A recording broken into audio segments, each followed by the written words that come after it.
ছোটবেলায় শিখেছি তুমি কারো ক্ষতি না করলে কেউ তোমার ক্ষতি করবে না। বাস্তবে যা শিখেছি, তুমি যার ভালো চাইবে সেই সবার আগে তোমার ক্ষতি করবে।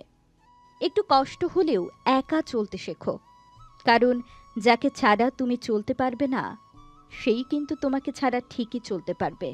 এটাই বাস্তবতা। জীবনে যত আঘাত পাবে ততই কাছের মানুষগুলোকে চিনতে পারবে কে তোমার কতটা আপন। জন্ম মানুষের আসল পরিচয় নয়, আসল পরিচয় মানুষের কর্ম। যে কষ্ট পেয়েও প্রতিবাদ না করে চুপচাপ থাকে, ভেবো না তারা দুর্বল। এটা তাদের মা বাবার ভালো শিক্ষার পরিচয়। একজন নারীর বয়স এবং একজন পুরুষের বেতন কত তা জিজ্ঞাসা করা উচিত নয়, কারণ একজন নারী কখনোই নিজের জন্য বাঁচে না, আর একজন পুরুষ কখনোই নিজের জন্য উপার্জন করে না। সম্মান হলো আয়নার মতো। তুমি অন্যকে যত বেশি সম্মান দেবে, তার থেকে অনেক বেশি সম্মান তুমি ফেরত পাবে। ভুল মানুষের সাথে চলার থেকে একা বসে থাকা অনেক ভালো। আমি বিশ্বাস করি, যা কিছু তোমার প্রাপ্য তা তুমিই পাবে। এই জগতের কোনো শক্তি তা থেকে বঞ্চিত করতে পারবে না।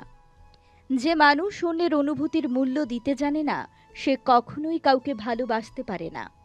কেউ ভুল করলে সবার সামনে তাকে তিরস্কার করো না, আলাদাভাবে তাকে বলে দিয়ে তার ভুলটা শুধরে নেওয়ার সুযোগ করে দাও। যে ভুল স্বীকার করে সে কোনোদিন ছোট হয় না, বরং তার সম্মান আরও বেড়ে যায়। কারো প্রিয়জন হতে গিয়ে প্রয়োজন হয়ে যেও না। মনে রেখো, চা খাওয়ার পরে ভারের জায়গা কিন্তু সেই ডাস্টবিনেই হয়। যারা মুখে মধু ও বুকে বিষ নিয়ে থাকে, তারা কখনোই কারো বন্ধু হতে পারে না। পরিশ্রম সিঁড়ির মতো, ভাগ্য লিফটের মতো। লিফট যে কোনো সময় বন্ধ হয়ে যেতে পারে, কিন্তু সিঁড়ি সব সময় আপনাকে উপরের দিকে নিয়ে যাবে। জীবনে এমন কিছু করো যাতে আজকে যে তোমার ফোন রিসিভ করছে না, সে যেন তোমাকে গুগলে সার্চ করে। তুমি যত মূল্যবান হবে তত বেশি তুমি সমালোচনার পাত্র হবে। যতদিন শিক্ষার উদ্দেশ্য চাকরি পাওয়া হবে, ততদিন সমাজে শুধু চাকর জন্মাবে, মালিক নয়। ভুল সবসময় ক্ষমার যোগ্য, যদি কেউ সত্য বলে স্বীকার করে নেয়। ভাগ্য বলে আসলে কিছুই নেই। যা আছে তা কর্মের ফল, যা প্রত্যেকের চেষ্টা ও যত্নের ফলে গড়ে ওঠে। সেই মায়ের সাথে উচ্চস্বরে কথা বলো না, যে মা তোমায় কথা বলতে শিখিয়েছেন। চিনি আর লবণ দেখতে একই রকম, কিন্তু পার্থক্য শুধু স্বাদে। তেমনি মানুষ আর অমানুষ দেখতে একই রকম, কিন্তু পার্থক্য শুধু আচরণে। জীবনে 6টি নীতি। 1. প্রার্থনা করার আগে বিশ্বাস করো। 2.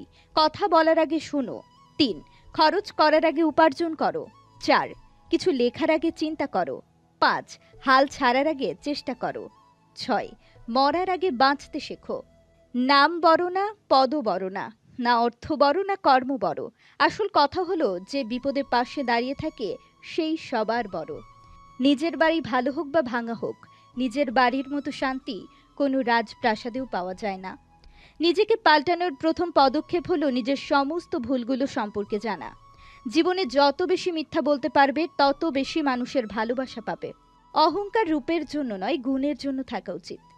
গৌতম বুদ্ধকে একজন জিজ্ঞাসা করলেন, আপনি এত বড় হয়েও নিচে কেন বসেন? তখন গৌতম বুদ্ধ মৃদু হেসে বলেছিলেন, নিচে বসে থাকা মানুষের কখনো নিচে পড়ে যাওয়ার ভয় থাকে না।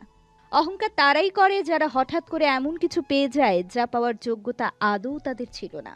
কেউ মূল্য দিক আর না দিক, তুমি সৎ কাজ করে যাও, কারণ এর প্রতিদান মানুষ তোমাকে দেবে না, দেবেন স্বয়ং উপরওয়ালা। এগিয়ে যাও, কিন্তু মেপে দেখো না কত দূর এগিয়েছো, তাহলে আবার পিছলে পড়ে যাবে। ঠকাতে পারলে মানুষ বলে চালাক, আর কারো উপকার করলে বলে বোকা। এটাই বর্তমান সমাজের নিয়ম। রাগ হচ্ছে ব্যক্তির চরম শত্রু। যে ব্যক্তির রাগ যত বেশি, সে ব্যক্তি বাস্তবে তত বেশি সমস্যায় জর্জরিত। তোমার পেছনে যারা তোমায় নিয়ে সমালোচনা করে, তাদের তোমার পেছনে রেখো, কারণ তারা তোমার পাশে থাকার যোগ্যতা রাখে না। চলার পথে আপনি যদি কোনো সমস্যার সম্মুখীন না হন, তাহলে আপনি বুঝবেন আপনি ভুল পথে হাঁটছেন। পৃথিবীতে এই দুইজন মানুষকে খুব বেশি ভালোবাসা উচিত। একজন হলো যে তোমাকে জন্ম দিয়েছে, আরেকজন হলো যাকে পাবার জন্য তোমার জন্ম হয়েছে। তুমি যদি মনে করো তুমি ঠিক, আর তা সত্ত্বেও মানুষ তোমার সমালোচনা করছে, কটু কথা শোনাচ্ছে, তাহলে তাদের কথায় কান দিও না। শুধু মনে রেখো, যে কোনো খেলায় শুধুমাত্র দর্শকরাই চেঁচামেচি করে, খেলোয়াড় নয়। তাই খেলোয়াড় হয়ে ওঠো। বন্ধুরা, ভিডিওটি ভালো লেগে থাকলে লাইক, কমেন্ট এবং শেয়ার করতে ভুলবেন না। এবং এরকম মোটিভেশনাল ভিডিও, মনীষীদের বাণী দিয়ে সাজানো ভিডিও পেতে আমাদের আনিকা স্টোরি ফেসবুক পেজ এবং ইউটিউব চ্যানেলটি সাবস্ক্রাইব করে আমাদের পাশেই থাকবেন। আপনার মূল্যবান সময় দেওয়ার জন্য অসংখ্য ধন্যবাদ।